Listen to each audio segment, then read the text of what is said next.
नमः बुद्धाय साथियों हमारे समाज के लोग दीपावली क्यों मनाते हैं? हमारे बौद्ध धर्म के लोग दीपावली क्यों मनाते हैं? और सनातन धर्म के लोग भी दीपावली क्यों मनाते हैं? कोई कहता है कि दीपावली एक सनातन धर्म का पर्व है, तो कोई कहता है ये दीपावली बौद्ध धर्म का पर्व है। आखिर क्या है सच्चाई? दोस्तों, ये दीपावली का पर्व वास्तव में एक बौद्ध पर्व है। आइए आपको बताते हैं वो कैसे। कोई कहता है कि श्वेत युग में जब भगवान रामचंद्र जी को 14 वर्ष का वनवास हुआ, उस समय 14 वर्ष के वनवास में वे अनेक यातनाएं झेलते हुए भगवान राम श्रीलंका पहुँचे। वहाँ पर लंकापति रावण का वध करने के बाद भगवान रामचंद्र कार्तिक अमावस्या को ही अयोध्या लौटे थे।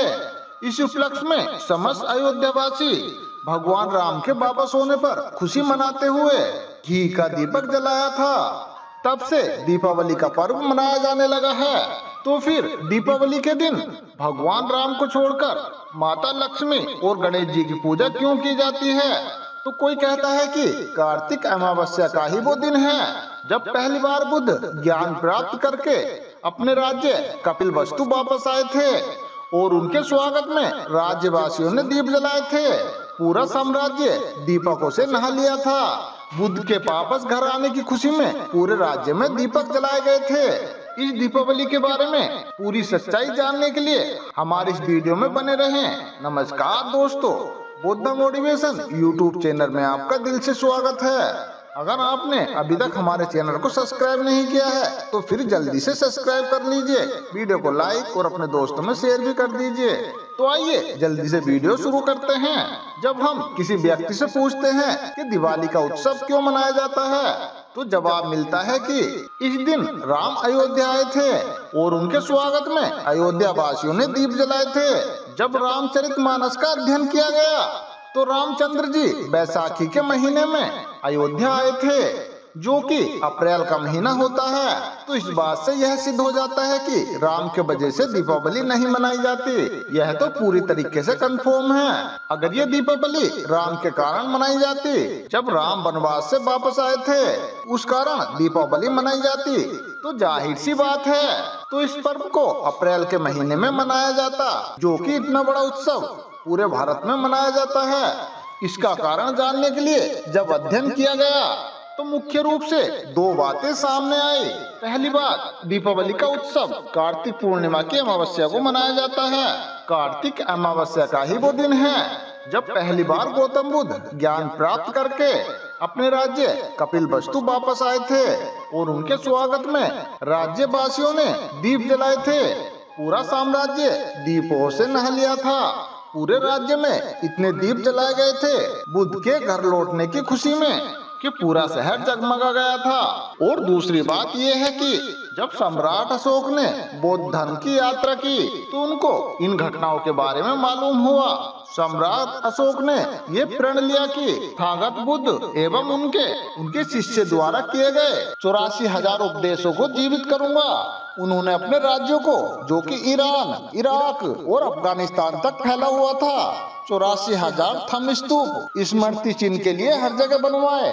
84,000 स्तूप और 84,000 स्तंभ सम्राट अशोक ने जब ये बनवाना शुरू किए और जिस दिन यह बनकर पूरे हो गए, उनके उद्घाटन का दिन जिसे कहा जाता है, जिस दिन उद्घाटन करना था और उस दिन के जितने भी स्तंभ और स्तूप बने हैं सब पर दीपक जलाए जाएं। हमारे पूरे साम्राज्य में दीप जलाकर इस पर्व को मनाया जाए। सम्राट अशोक का यह आदेश मिलते ही मगध साम्राज्य के सारे लोग खुशियों से झूम उठे और हर कोई इस पर्व को इतना बड़ा चढ़ा के मनाने लगा कि हर साल कार्तिक अमावस्या के दिन हर साल मनाया जाने लगा। सम्राट अशोक का कथन था कि दीपदान उत्सव का अर्थ होता है ज्ञान का दान, अर्थात बुद्धि का विकास, बुद्ध की स्मृति का स्मरण करना। आज कुछ लोगों ने इस उत्सव को स्वार्थ नीति के तहत परिवर्तित कर दिया है। मेरा आप सभी भाई और बहनों से अनुरोध है कि आप सभी ज्ञान की तरफ अग्रसर हों। दीपावली के दिन कोई भी पूजा पाठ ना करें, लक्ष्मी गणेश की पूजा ना करें, पाखंडवाद से दूर रहें और दीपदान का सही अर्थ समझकर ज्ञान की ओर अग्रसर हों। मानव सेवा करें और अपने पूरे परिवार के साथ इस दीपदान उत्सव को बड़ी धूमधाम से मनाएं। अगर आप इसे विधिवत और अच्छे ढंग से मनाना चाहते हैं तो सामने प्रतीक के रूप में गौतम बुद्ध, सम्राट अशोक का चित्र या सम्राट अशोक की मूर्ति रखकर बुद्ध वंदना कर सकते हैं। बुद्ध के वचनों और उनके दिए गए उपदेशों को या सम्राट अशोक के द्वारा कही गई बातों को जनमानस में जरूर फैलाएं। इस दीपावली को और भी कई नाम दिए गए हैं। दीपावली, दियावली, दिवाली, दीपदान उत्सव, दीप प्रकाश, और अगर हम पूरी तरह से पाली भाषा में जाएं तो हम इसे कहेंगे धम दीप प्रकाश उत्सव। ये हिंदी में हो जाता है, संस्कृत में हो जाता है धर्म दीप प्रकाश उत्सव, और पाली में बोलेंगे इसको धम दीप प्रकाश उत्सव। इसका संबंध बहुत ही गहरा है। यह उत्सव बहुत ज्यादा पुराना नहीं है। ये बुद्ध के समय से पहले का नहीं है, क्योंकि जब बुद्ध आए तभी थम आया। जब थम आया तो धम का प्रकाश हुआ, उस पर दीप जले और यह उत्सव मनना शुरू हो गया। जब सिद्धार्थ गौतम बुद्ध ने ज्ञान प्राप्त किया तो उनके पिताजी ने उन्हें खबर दिलवाई कि वो अपने गांव वापस आ जाएं। तो अपनी शिक्षा प्राप्त करने के बाद गौतम बुद्ध वापस अपने गांव आते हैं। दोस्तों, क्या आप बता सकते हैं कि गौतम बुद्ध ने कौन सा दान दिया, कौन सा दीपक जलाया?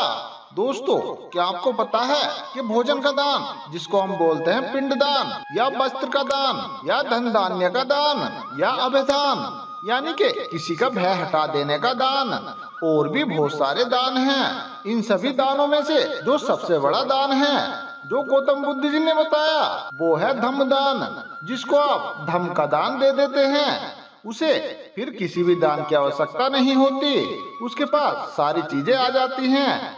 गौतम बुद्ध जी के पिताजी ने गौतम बुद्ध जी के घर वापस लौटने पर पूरे राज्य में दीप महोत्सव बनाया, सारे राज्य को दीपकों से जगमगा दिया।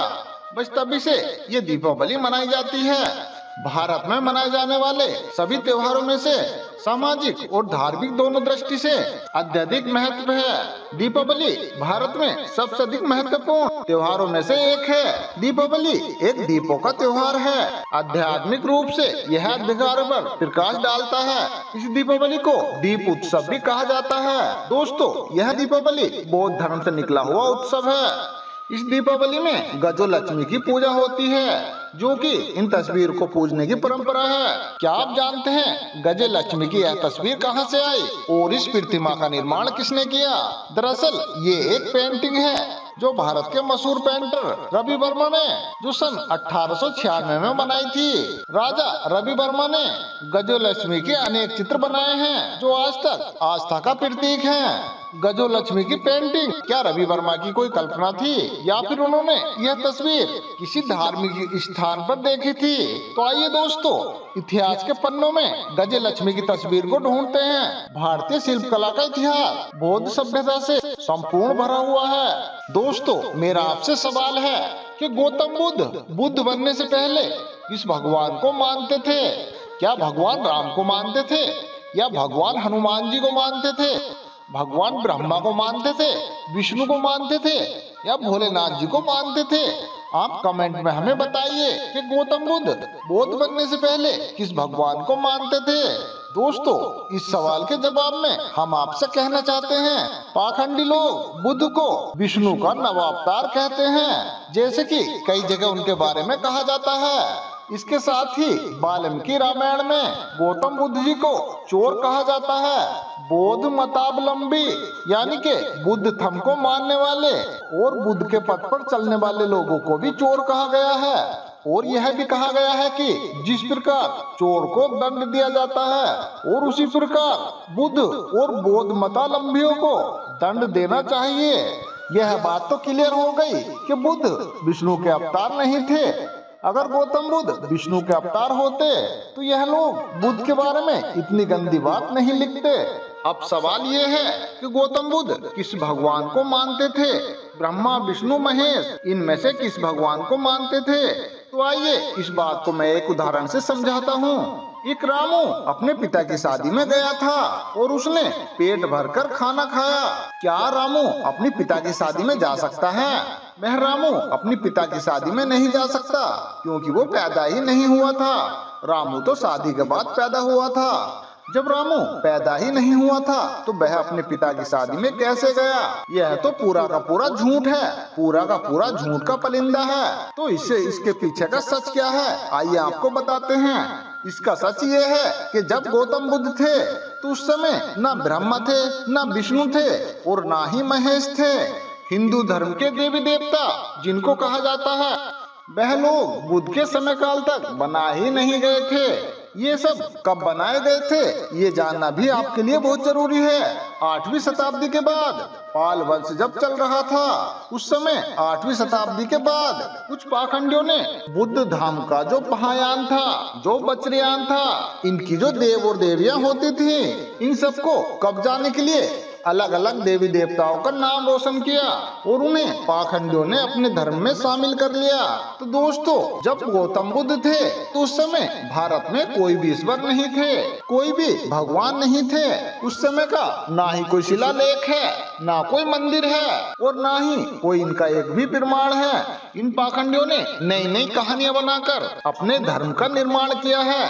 दोस्तों, रामायण को तो आप सभी लोग जानते हैं, जो कि राम के जीवन पर आधारित है कि राम ने ये कहा था, राम ने वो कहा था। तो दोस्तों, रामायण में सारी बातें राम की लिखी हुई हैं और रामायण में बुद्ध के बारे में भी लिखा हुआ है। तो दोस्तों, आप ही बताइए, गौतम बुद्ध पहले के थे या राम पहले के थे? जब बुद्ध राम से पहले थे तभी तो रामायण में बुद्ध की चर्चा की गई। अगर गौतम बुद्ध राम के बाद आए होते तो रामायण में बुद्ध की चर्चा नहीं होती, रामायण में बुद्ध के बारे में नहीं लिखा होता। इस बात से यह प्रमाण होता है कि गौतम बुद्ध पहले थे, रामायण का प्रचार बाद में हुआ, रामायण बाद में लिखी गई और तभी उस रामायण में बुद्ध को चोर लिखा गया और बुद्ध को मानने वालों को चोर बताया गया। जब यह बात इन धर्म पाखंडियों के ग्रंथ में लिखा हुआ है कि बुद्ध के बारे में इन्होंने नाप सवनाप लिख रखा है। दोस्तों, बुद्ध के समय में ना कोई पाखंडी था और ना ही ये पाखंडवाद था और गौतम बुद्ध ना ही पाखंड के बाद बोले और ना ही उनके बारे में लड़े, क्योंकि उस समय पाखंडवाद नहीं था। उस समय तो केवल श्रमण संस्कृति थी। उस समय गौतम बुद्ध दुखों से मुक्ति का मार्ग तलाश रहे थे। गौतम बुद्ध जीवन का सत्य पता कर रहे थे। आखिर इंसान को दुख होता क्यों है और इन दुखों का कारण क्या है? अगर दुख है, ये बात सत्य है, तो आखिर दुख का निवारण क्या है? गौतम बुद्ध ने दुख से मुक्ति का मार्ग ढूंढा था और गौतम बुद्ध ने किसी भी पाखंडवाद का विरोध नहीं किया था। दूसरी तरफ कुछ पाखंडवाद ये भी कहते हैं कि राम का होने का प्रमाण ये है क्योंकि राम सेतु अभी भी मौजूद है। दोस्तों, राम सेतु किसी व्यक्ति का बनाया हुआ नहीं है और उसका असली नाम एडम ब्रिज है, एडम ब्रिज। और मैं आपसे ये भी बता दूं, वह इंसानों की बनाई हुई आकृति नहीं है, उसका तो प्रकृति ने स्वयं ही निर्माण किया है। अगर ये ब्रिज राम का बनाया हुआ है तो ऐसी रचनाएं दुनिया में 12 से अधिक हैं। 12 और जो ब्रिज हैं जो जापान के आसपास हैं और अमेरिका के आसपास हैं, वे ब्रिज भी सेम उसी ब्रिज के समान हैं। तो अब आप बताइए कि उन ब्रिजों का निर्माण किसने करवाया? अगर राम सेतु का निर्माण राम ने कराया तो बाकी उन ब्रिजों का निर्माण किसने कराया? या वानर सेना उन जगहों पर जाकर उन पुलों का निर्माण किया था?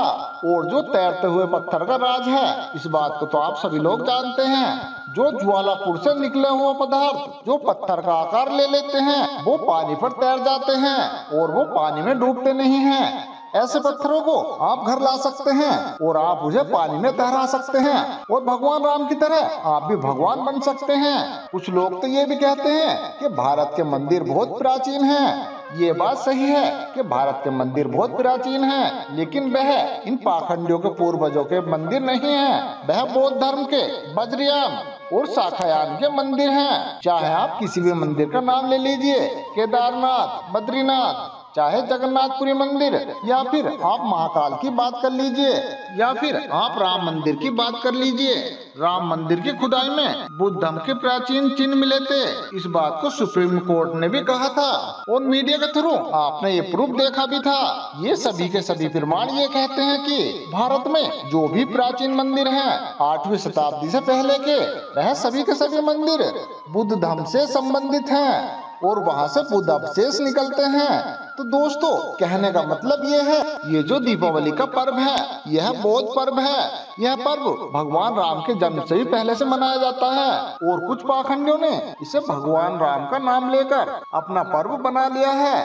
तो दोस्तों, मेरी आपसे निवेदन है कि हमारे इस वीडियो को अधिक से अधिक लोगों में शेयर करें और दीपावली क्यों मनाई जाती है यह सही जानकारी उनको दें। तो मैं उम्मीद करता हूँ यह वीडियो आपको जरूर पसंद आई होगी। अगर वीडियो आपको अच्छी लगी हो तो कमेंट बॉक्स में बौद्धायना में अवश्य लिखें और हमारे चैनल को सब्सक्राइब भी कर लें और इस वीडियो को अपने दोस्तों में शेयर जरूर कर दें। तो मिलते हैं दोस्तों इसी तरह की एक और नई वीडियो के साथ। तब तक आप अपना ध्यान रखिए और हमेशा खुश रहिए। दोस्तों, धनतेरस की पूजा 29 अक्टूबर या 30 अक्टूबर को होगी।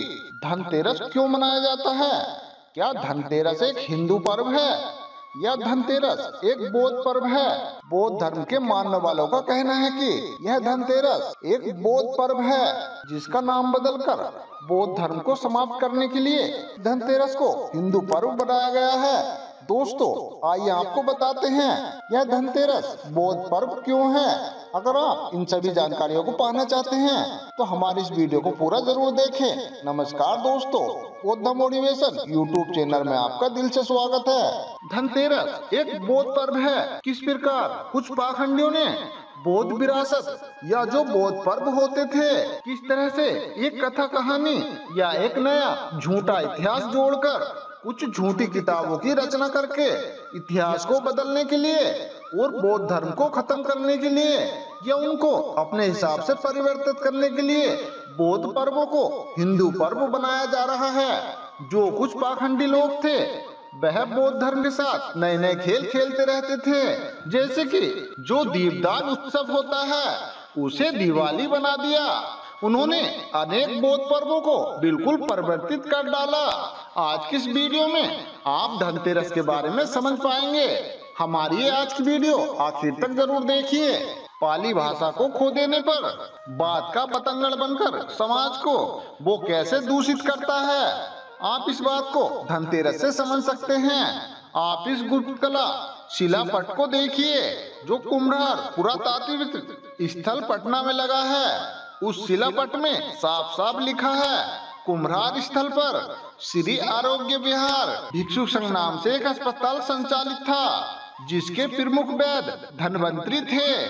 यह एक गुप्त काल का वाक्य है। गुप्त काल में गुप्त राजाओं के द्वारा बनवाया गया कुम्हरार में वैद्य धन्वंतरी का जन्म कार्तिक कृष्ण पक्ष त्रयोदशी को हुआ था, जिस वजह से उनकी जयंती कार्तिक कृष्ण पक्ष त्रयोदशी को मनाने की परंपरा चली आ रही है। यह त्रयोदशी एक संस्कृत का शब्द है जिसे पाली भाषा में तेरस और जिसे हिंदी में तेहरा कहा जाता है। संस्कृत में तो कहा जाता है त्रयोदशी, पाली में कहा जाता है तेरस और हिंदी में कहा जाता है तेरह। यानी के पाली भाषा की सभ्यता वैद्य धन्वंतरी की जयंती उत्सव कार्तिक पक्ष तेरस को मनाने की परंपरा थी, जिस उत्सव को धनतेरस कहा जाता था।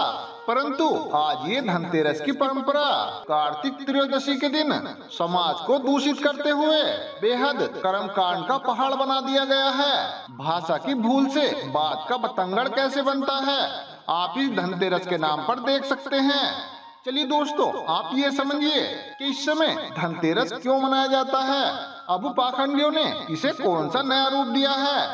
अब उनके अनुसार भगवान धन्वंतरी को विष्णु भगवान का अवतार माना जाता है, इस कारण धनतेरस का पर्व मनाया जाता है। अब आप देखिए किस प्रकार बौद्ध भिक्षु धन्वंतरी को यहाँ विष्णु का अवतार घोषित कर दिया गया, वैसे ही जैसे गौतम बुद्ध को विष्णु का अवतार घोषित कर दिया गया था, उसी प्रकार आरोग्य विहार के प्रमुख धन्वंतरी को यहाँ पर विष्णु का अवतार उन पाखंडियों ने घोषित कर दिया है। इसी वजह से धनतेरस का पर्व मनाया जाता है। भगवान धन्वंतरी को अमृत का कलश लेकर प्रकट होने पर इस दिन बर्तन खरीदते हैं और अपने अपने घर में सभी पूजा करते हैं। बर्तनों में तांबे का बर्तन खरीदना सबसे शुभ माना जाता है, जो धन वृद्धि के लिए काफी शुभ माना जाता है। पाखंडवाद की लीपापोती करके किस प्रकार इस बौद्ध विरासत को हड़पने की साजिश ये लोग लगातार करते आए हैं। वैद्य धनवंतरी जो कि गुप्त काल में थे, जो श्री अयोग्य बिहार भिक्षु संघ के संचालक थे, इस बात का लिखित परिणाम हमें साक्ष्यों के रूप में मिलता है। लेकिन इनके वाले जो विष्णु के अवतार वाले धनवंतरी हैं, इनका आज तक इस धरती पर कोई भी सबूत मौजूद नहीं है। केवल कथा कहानियों में और झूठी किताबों में इनका अस्तित्व ही मिलता है। और ये लोग एक बात क्या और कहते हैं, जिसे मैं आगे बता रहा हूँ। शास्त्रों में वर्णित कथाओं के अनुसार समुद्र मंथन के दौरान भगवान धनवंतरी हाथों में कलश लेकर वहाँ पर प्रकट हुए थे। जिस तिथि को भगवान धनवंतरी समुद्र से निकले थे, वह कार्तिक मास के कृष्ण पक्ष की वह त्रयोदशी तिथि थी। भगवान धनवंतरी समुद्र से कलश लेकर प्रकट हुए थे, इसलिए इस अवसर पर बर्तनों को खरीदा जाता है। भोले भाले मूल निवासियों को बेवकूफ बनाना इन लोगों को बहुत ही अच्छे तरीके से आता था। समुद्र मंथन एक बहुत बड़ा झूठ है। वास्तव में समुद्र मंथन हुआ था या नहीं हुआ था, इस पर हम आगे वीडियो बनाएंगे। कुछ पाखंडियों ने बौद्ध विरासत रोकने के लिए, उसे हड़पने के लिए सम्राटों ने समुद्र विरासत को हड़पने के लिए समुद्र मंथन का नाम कैसे दिया गया, और जब समुद्र विरासत को लूटा गया, उसे हड़पा गया, उससे जो चीजें प्राप्त हुई उसे समुद्र मंथन कैसे इन पाखंडियों ने घोषित कर दिया। दोस्तों, मैं उम्मीद करता हूँ आप लोग समझ गए होंगे कि धनतेरस एक बौद्धों का पर्व है। इस पर्व के साथ किस तरह से छेड़छाड़ किया गया है और छेड़छाड़ करके किस प्रकार इस पर्व को दूषित करके इस पर्व को नई परंपरा में शामिल कर लिया गया है, और उस बौद्ध परंपरा को, उस महान बौद्ध भिक्षु को किस प्रकार भुला दिया गया। दोस्तों, अगर हमारा वीडियो अच्छा लगा हो तो इसे सभी बौद्ध प्रेमियों को शेयर कर दीजिए और कमेंट बॉक्स में बौद्धायन में अवश्य लिखें। हमारे चैनल को सब्सक्राइब भी कर लें। तो मिलते हैं दोस्तों इसी तरह की एक और नई जानकारी लेकर। तब तक आप अपना ध्यान रखिए और हमेशा खुश रहिए।